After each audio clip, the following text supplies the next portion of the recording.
ಪ್ರಿಯ ವೀಕ್ಷಕರೇ, ಸುದ್ದಿ ಶೋಧಕ್ಕೆ ಸ್ವಾಗತ.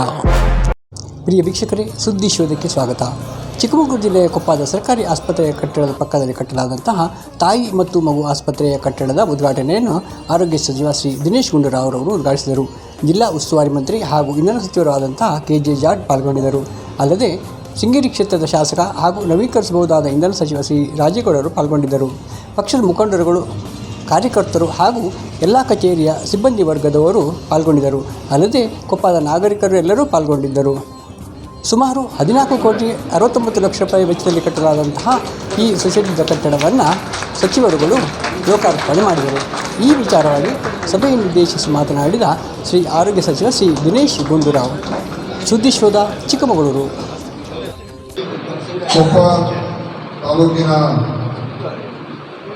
ನೂತನ ನಿರ್ಮಾಣ ಆಗಿರ್ತಕ್ಕಂಥ ತಾಯಿ ಮತ್ತು ಮಕ್ಕಳ ಆಸ್ಪತ್ರೆ ಹಾಗೂ ಹೊಸದಾಗಿ ಇಲ್ಲಿ ನಿರ್ಮಾಣ ಮಾಡಿರ್ತಕ್ಕಂಥ ಪ್ರಯೋಗಶಾಲೆ, ಈ ಎರಡರ ಉದ್ಘಾಟನೆಯನ್ನು ಮಾಡಲಿಕ್ಕೆ ಆಗಮಿಸಿರುವ ನಮ್ಮ ಜಿಲ್ಲಾ ಉಸ್ತುವಾರಿ, ಈಗಾಗಲೇ ಉದ್ಘಾಟನೆ ಮಾಡಿರುವ ಜಿಲ್ಲಾ ಉಸ್ತುವಾರಿ ಸಚಿವರು, ಇಂಧನ ಸಚಿವರು, ನಮ್ಮ ಪಕ್ಷದ ಹಿರಿಯ ನಾಯಕರು ಕೂಡ ಆಗಿರತಕ್ಕಂಥ ಸನ್ಮಾನ್ಯ KJ ಜಾರ್ಜ್ ಅವರೇ ಹಾಗೂ ಇಲ್ಲಿಯ ಜನಪ್ರಿಯ ಶಾಸಕರು ಮತ್ತು ಸದಾಕಾಲ ಶೃಂಗೇರಿ ಕ್ಷೇತ್ರದ ಅಭಿವೃದ್ಧಿಗೆ ಸಾಹಸವನ್ನು ಪಡ್ತಾ ಇರತಕ್ಕಂಥ ನಮ್ಮ ರಾಜೇಗೌಡರೇ ಹಾಗೂ ನಮ್ಮ ಡಾಕ್ಟರ್ ಅಂಶು ಅವರು ನಮ್ಮ ಕಾಡಾ ನಿಗಮದ ಅಧ್ಯಕ್ಷರು ಕೂಡ ಆಗಿದ್ದಾರೆ, ಜಿಲ್ಲಾ ಕಾಂಗ್ರೆಸ್ ಅಧ್ಯಕ್ಷರು ಕೂಡ ಆಗಿದ್ದಾರೆ.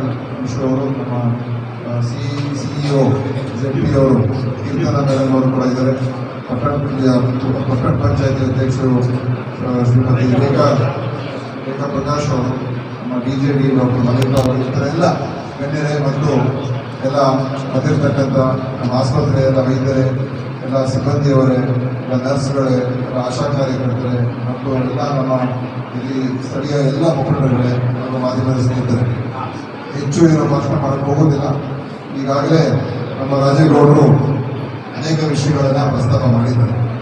ಇವತ್ತು ನಮ್ಮ ಸರ್ಕಾರ ಬಂದ ಮೇಲೆ ಪ್ರತಿಯೊಂದು ಕ್ಷೇತ್ರದಲ್ಲೂ ಕೂಡ ಅನೇಕ ಕೆಲಸ ಕಾರ್ಯಗಳನ್ನು, ಕಾಮಗಾರಿಗಳನ್ನು ತೆಗೆದುಕೊಂಡು ಜನರಿಗೆ ಅಗತ್ಯ ಇರುವಂಥ ಸೇವೆಗಳನ್ನು ಅದನ್ನು ಪೂರೈಸತಕ್ಕಂಥದ್ದಕ್ಕೆ ಎಲ್ಲ ರೀತಿಯ ಕ್ರಮಗಳು ನಮ್ಮ ಸರ್ಕಾರ ತಗೊಂಡು ಕೆಲಸ ಮಾಡ್ತಾರೆ. ಇವತ್ತು ಗ್ಯಾರಂಟಿ ಯೋಜನೆಗಳು ಒಂದು ಕಡೆ ಇದ್ದರೆ ಅದು ಕೂಡ ಒಂದು ದೊಡ್ಡ ಕೆಲಸ. ಇವತ್ತು ಈ ರಾಜ್ಯದಲ್ಲಿ ಅತ್ಯಂತ ಇಡೀ ದೇಶದಲ್ಲಿ ಆಶ್ಚರ್ಯ ಪಡ್ತಕ್ಕಂಥ ರೀತಿಯಲ್ಲಿ ನಾವು ಗ್ಯಾರಂಟಿ ಯೋಜನೆಗಳನ್ನು ಅನುಷ್ಠಾನ ಮಾಡೋದು. ಯಾಕೆಂದರೆ ಅದನ್ನು ಘೋಷಣೆ ಮಾಡಿದಾಗ ವಿರೋಧ ಪಕ್ಷದವರು ಇದೆಲ್ಲ ಕೊಳ್ಳು ಭರವಸೆಗಳಂತ ಹೋಗಿ ಹೇಳಿದ್ರು. ಆಮೇಲೆ ಸರ್ಕಾರಕ್ಕೆ ಬಂದ ಮೇಲೆ ಇದನ್ನು ಅನುಷ್ಠಾನ ಮಾಡೋಕ್ಕೆ ಆಗೋದಿಲ್ಲ, ಇವ್ರ ಕೈಲಿ ಸುಮ್ಮನೆ ಇದೆಲ್ಲ ನಿಮ್ಮನ್ನು ಮರಳು ಮಾಡ್ತಾ ಇದ್ದಾರೆ ಅಂತ ಹೇಳಿದ್ರು. ಇದಕ್ಕೆ ದುಡ್ಡಿನ ತರ್ತಾರೆ, ಹೇಗೆ ಮಾಡ್ತಾರೆ ಅಂತ ಅದನ್ನೆಲ್ಲ ಹೇಳ್ತಾ ಇದ್ದಾರೆ. ಆದರೆ ಕೇವಲ 3-4 ತಿಂಗಳಲ್ಲಿ ನಮ್ಮ ಸರ್ಕಾರ ಬಂದ ನಂತರ ನಮ್ಮ ಮುಖ್ಯಮಂತ್ರಿಯವರು ನಾವು ಏನು ಮಾತು ಕೊಟ್ಟಿದ್ದೇವೆ ಅದನ್ನು ನಾನು ಈಡೇರಿಸ್ತೀನಿ ಅಂತ ಒಂದು ನಿಲುವನ್ನು ತೆಗೆದುಕೊಂಡು ಇವತ್ತು ಇಡೀ ದೇಶದಲ್ಲಿ ಜನರಿಗೆ ಆಶ್ಚರ್ಯ ಆಯಿತು. ಆ ರೀತಿಯಾಗಿ ಅನುಷ್ಠಾನವನ್ನು ಮಾಡಿ ಜನರಿಗೆ ಅದನ್ನು ಮುಗಿಸುವಂಥ ಕೆಲಸ ಮಾಡಿರ್ತಕ್ಕಂಥದ್ದು ನಮ್ಮ ಸರ್ಕಾರ ಅಂತ ಹೆಮ್ಮೆ ಅಂತ ಹೇಳ್ಬೋದು. ಇದನ್ನ ಹೇಗೆ ಮಾಡಿದ್ರಿ ಅಂತ ತಿಳ್ಕೊಳ್ಳೋಕೆ ಬೇರೆ ಬೇರೆ ರಾಜ್ಯಗಳಿಂದ ಬರ್ತಾ ಇದ್ರು ಅಧಿಕಾರಿಗಳೆಲ್ಲ. ಇಷ್ಟೊಂದು ಖಾತೆಗಳಿಗೆ ಅಕೌಂಟ್ಗೆ ದುಡ್ಡು ಹಾಕುವಂಥದ್ದು ಮತ್ತು ಇದರದ್ದು ವಿದ್ಯುತ್ ಶಕ್ತಿಯನ್ನು ನಾವು ಅದನ್ನು ಮಾಫ್ ಮಾಡಿರುವಂಥದ್ದು, ಬೇರೆ ಎಲ್ಲ ಯೋಜನೆಗಳನ್ನು, ಅನ್ನಭಾಗ್ಯ ಯೋಜನೆಯನ್ನು ಅವರಿಗೆ ಮನೆಗೆ ಅಕೌಂಟ್ಗೆ ದುಡ್ಡು ಕೊಡುವಂತ ಮಾಡಿದ್ದು, ಎಲ್ಲ ರೀತಿಯ ಇದೊಂದು ಅನೇಕ ಇಷ್ಟು ವೇಗವಾಗಿ ಹೇಗೆ ಮಾಡಿದ್ರಿ ಅಂತ ಆ ಥರ ತಿಳ್ಕೊಳ್ಳೋಕೆ ಅನೇಕ ಜನ. ಅಂದರೆ ಇವತ್ತು ನಮ್ಮ ಕಮಿಟ್ಮೆಂಟ್ ಇದೆ, ಸಾಮಾಜಿಕ ನ್ಯಾಯದ ಪರ ಕಮಿಟ್ಮೆಂಟ್ ಇದೆ. ಸಾಮಾಜಿಕ ನ್ಯಾಯ ಅಂತ ಹೇಳಿದ್ರೆ ಕೇವಲ ಶೋಷಿತಕ್ಕೆ ಒಳಗಾಗಿರ್ತಕ್ಕಂಥ ವರ್ಗ ಅಂತ ಹೇಳಿದ್ರೆ ಅದು ಜಾತಿ ಒಂದೇ ಅಲ್ಲ, ಮಹಿಳೆಯರು ಕೂಡ. ಅನೇಕ ಮಹಿಳೆಯರಿಗೆ ಅವಕಾಶಗಳು ಸಿಗೋದಿಲ್ಲ, ಹೊರಗೆ ಬರಕ್ಕೆ ಆಗೋದಿಲ್ಲ, ಕೆಲಸ ಮಾಡೋಕ್ಕಾಗೋದಿಲ್ಲ. ಯಾಕಂದ್ರೆ ಆ ಒಂದು ಸರಿ ಇನ್ನೂ ಇವತ್ತು ಕೂಡ ಅನೇಕ ಕಡೆ ಸಮಸ್ಯೆಗಳಿದೆ. ಅದರಿಂದ ಇವತ್ತು ನಮ್ಮ ಯೋಜನೆಗಳು ಒಂದು ಸ್ಟಡಿ ಮಾಡಿದ್ದಾರೆ. ಆ ಸ್ಟಡಿ ಪ್ರಕಾರ ಇವತ್ತು ಏನು ನಮ್ಮ ಗ್ಯಾರಂಟಿಯ ಯೋಜನೆಗಳ ಅನುಷ್ಠಾನ ಆದ ನಂತರ ಈ ನಮ್ಮ ರಾಜ್ಯದಲ್ಲಿ ಮಹಿಳೆಯರಿಗೆ ಒಂದು ವಿಶೇಷವಾದಂಥ ಒಂದು ಆತ್ಮ ಗೌರವ ಕೂಡ ಸಿಕ್ಕಿದೆ ಮತ್ತು ಅವರು ಧೈರ್ಯದಿಂದ ಮನೆಯಿಂದ ಹೊರಗೆ ಬಂದು ಕೆಲಸ ಓಡಾಡಕ್ಕೆ ಶುರು ಮಾಡಿದ್ದಾರೆ. ಇದು ಒಂದು ಸಮಾಜದಲ್ಲಿ ಆಗುವಂತ ಬದಲಾವಣೆ.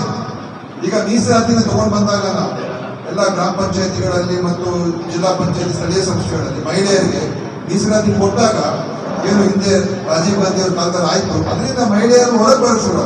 ಇವತ್ತು ನಮ್ಮ ಪಕ್ಕದಲ್ಲಿ ನಮ್ಮ ಮೇಡಮ್ ಕೂತಿದ್ದಾರೆ, ಅವರು ಪಟ್ಟಣ ಪಂಚಾಯತ್ ಅಧ್ಯಕ್ಷ. ಈ ಸಮಾಜದಲ್ಲಿ ನಾವು ಆ ಥರ ಕಾನೂನು ತರದೇ ಹೋಗಿದ್ರೆ ಅವ್ರು ಈ ಥರ ಬರೋಕ್ಕೆ ಸಾಧ್ಯ ಆಗ್ತಾ ಇರಲಿಲ್ಲ. ಅಷ್ಟು ಸುಲಭವಾಗಿ ನಮ್ಮ ಸಮಾಜ ಸುಧಾರಣೆ ತನ್ನ ಸ್ವಯಂ ಪ್ರೇರಣೆಯಿಂದ ಆಗೋದಕ್ಕೆ ಸಾಧ್ಯ ಇಲ್ಲ.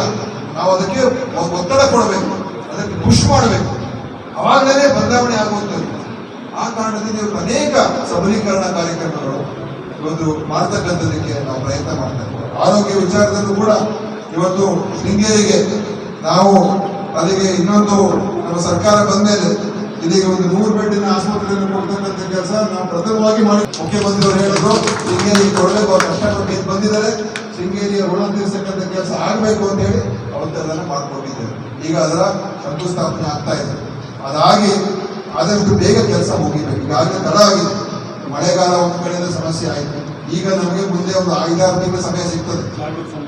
ಜಾಗದ ಸಮಸ್ಯೆ, ಯಾಕಂದ್ರೆ ಇಲ್ಲೆಲ್ಲ ಅರಣ್ಯ ಭೂಮಿಗಳು ಜಾಸ್ತಿ, ಇಲ್ಲೆಲ್ಲ ಅಷ್ಟು ಸುಲಭವಾಗಿ ಜಾಗ ಸಿಗೋದಿಲ್ಲ. ಆದರೂ ಕೂಡ ಅದನ್ನ ಹುಡುಕಿ ಮಾಡಿ ಹಿಂದೆ ಬಿದ್ದು ನಮ್ಮ ಶಾಸಕರು ಅದನ್ನ ಈಗ ಶಂಕುಸ್ಥಾಪನೆ ಹಂತಕ್ಕೆ ಬಂದಿದೆ. ಈಗ ನಮಗೆ ಒಂದು 5-6 ತಿಂಗಳ ಸಮಯ ಸಿಗ್ತದೆ. ನಮ್ಮ ಕಾಂಟ್ರಾಕ್ಟರ್ ಕೂಡ ಹೇಳ್ತೀವಿ, ಈ ಒಂದು 6 ತಿಂಗಳಲ್ಲಿ 7 ತಿಂಗಳಲ್ಲಿ ಮೇನ್ ಸ್ಟ್ರಕ್ಚರ್ ಕೆಲಸ ಆಗೋಗ್ಬೇಕು. ಅವಾಗ ಏನಾಗುತ್ತೆ, ನಂತರ ಇಂಟೀರಿಯರ್ ವರ್ಕ್ ಎಲ್ಲ ಮಾಡ್ಕೋಬಹುದು. ಇನ್ನು 1 ವರ್ಷ ಎಷ್ಟು ಟೈಮ್ ಸಮಯ ತಗೊಂಡಿದ್ದೀರಾ ಕೆಲಸ ಮಾಡೋದಕ್ಕೆ? ಎಷ್ಟು ದಿವಸ? 1.5 ವರ್ಷ. ಅಂದ್ರೆ ನಮ್ಮ ಅವಧಿಯಲ್ಲೇ ಉದ್ಘಾಟನೆ ಆಗಬೇಕು. ಅದಕ್ಕೆ ತಡ ಅದಕ್ಕೆ ಈಗ ಕೆಲಸ ನಡೀಬೇಕು ವೇಗವಾಗಿ.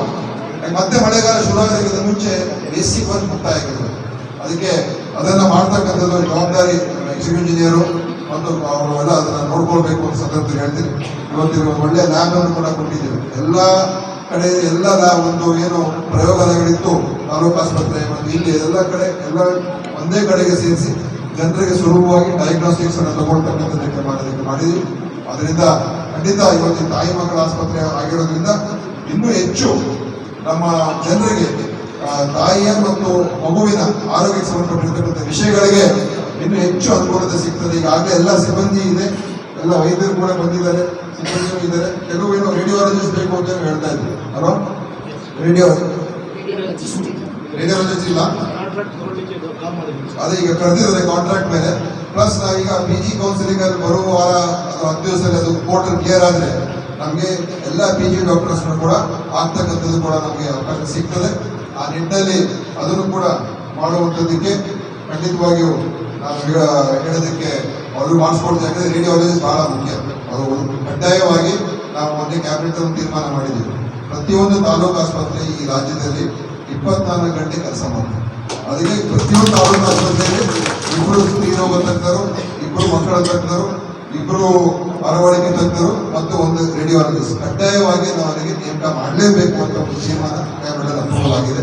ಅದನ್ನ ಈಗ ಅನುಷ್ಠಾನಕ್ಕೆ ತಗೊಂಡ್ಬರ್ತೇವೆ. ಅಂದ್ರೆ ಎಷ್ಟು ಗಂಟೆ ಸಮಯಕ್ಕಾದ್ರೂ ಹೋದ್ರು ಕೂಡ ನಮಗೆ ವೈದ್ಯರು ಸಿಗಬೇಕು ಅಂತ ಒಂದು ನಮ್ಮ ಒಂದು ಆಲೋಚನೆ. ಅದನ್ನು ಕೂಡ ಮಾಡ್ತಾ ಇದ್ದೀವಿ ಈ ಸಂದರ್ಭದಲ್ಲಿ ಹೇಳಿ. ಇವತ್ತು ರಾಜೇಗೌಡರು ಕೂಡ ಈಗಾಗಲೇ ಹೇಳಿದ್ರು ರಿಪೇರಿಗೆ. ಯಾಕಂದ್ರೆ ನನಗೆ ಅರ್ಥ ಆಗಲ್ಲ, ಇಂಥ ಬಿಲ್ಡಿಂಗ್ ಅನ್ನು ಕಟ್ಟದಾಗಲೇ ನೀವು ಪ್ಲಾನ್ ಮಾಡ್ಕೋಬೇಕು. ಯಾಕೆ ಇದಕ್ಕೆ ಆ ಸಂದರ್ಭದಲ್ಲಿ ಮೇಲ್ಛಾವಣಿಯನ್ನ ಒಂದು ಏನು ಅಗತ್ಯ ಇರುವಂತ ರೀತಿಯಲ್ಲಿ ಆಗ್ಬೇಕಾಗಿತ್ತು, ಸ್ಲೋಪ್ ರೂಪಬೇಕಾಗ್ತದೆ ಅಂತ ಅದನ್ನ ಅವ್ರು ಹೇಳಿದ್ರು. ಇಲ್ಲ ಲೀಕೇಜ್ ಆಗ್ತದೆ ಸರ್, ಇದರಿಂದ ಬಹಳ ಸಮಸ್ಯೆ ಆಗುತ್ತೆ. ನಮ್ಮ ಮಲೆನಾಡು ಪ್ರದೇಶ ಇಲ್ಲಿ ನೀವು ಈ ತರ ಮಾಡಿದ್ರೆ ಸರಿ ಹೋಗಲ್ಲ ಅಂತ ಹೇಳಿದ ತಕ್ಷಣ ನಾನು ಕೂಡಲೇ ಇದು ಆಗಲೇಬೇಕು. ಹೊಸ ಕನ್ನಡ ಹಳೆ ತರ ಆಗ್ಬಿಟ್ರೆ ಅದು ಏನ್ ಪ್ರಯೋಜನ? ಅದಕ್ಕೆ ಕೂಡಲೇ ನಾನು ಸ್ಯಾಂಕ್ಷನ್ ಮಾಡಿದ್ರಿ. ಟೆಂಡರ್ ಕೂಡ ಕರೆದಾಗಿದೆ. ಅತಿ ಶೀಘ್ರದಲ್ಲಿ ಆ ಕಾಮಗಾರಿ ಕೂಡ ನಾವು ಜೊತೆಲಿದ್ದೀವಿ. ನಮ್ಮ ಸರ್ಕಾರ ನಿಮ್ಮ ಜೊತೆಲಿದೆ. ನಾವು ಎಲ್ಲರೂ ಪರವಾಗಿದ್ದೀವಿ. ಸುಮ್ಮನೆ ನಮ್ಮನ್ನ ಬೇರೆ ಬೇರೆ ತರ ಬಿಂಬಿಸೋದ ನೋಡ್ತಾರೆ. ಯಾಕಂತ ಹೇಳಿದ್ರೆ ನಮ್ಮ ವಿರೋಧ ಪಕ್ಷದವರು ಜನರನ್ನ ದಾರಿ ತಪ್ಪಿಸ್ಬೇಕು. ಕಾಂಗ್ರೆಸ್ ಅವರು ಕೆಲಸ ಮಾಡ್ತಾ ಇಲ್ಲ ಅಂತ ತೋರಿಸೋದು ಹೇಗೆ? ಕೆಲಸ ಮಾಡ್ತಾ ಇದ್ರು. ಅದಕ್ಕೆ ಅವ್ರು ಏನ್ ಮಾಡ್ತಾರೆ, ಅನಾವಶ್ಯಕವಾಗಿ ಕಿರುಕುಳ ಕೊಡೋದು, ತೊಂದರೆ ಕೊಡೋದು, ಹ್ಯಾರಸ್ಮೆಂಟ್ ಮಾಡೋದು, ಈ ಥರದೆಲ್ಲ ಮಾಡಿಸುವಂಥದ್ದು. ಮತ್ತೆ ಯಾವ್ದಾದ್ರು ಈ ವಿಷಯಗಳನ್ನ ತಗೊಳ್ಳೋದು, ಅದನ್ನ ಬೇರೆ ಬೇರೆ ರೀತಿಯಲ್ಲಿ ಅದನ್ನ ಬಿಂಬಿಸುವಂತ ಪ್ರಯತ್ನ.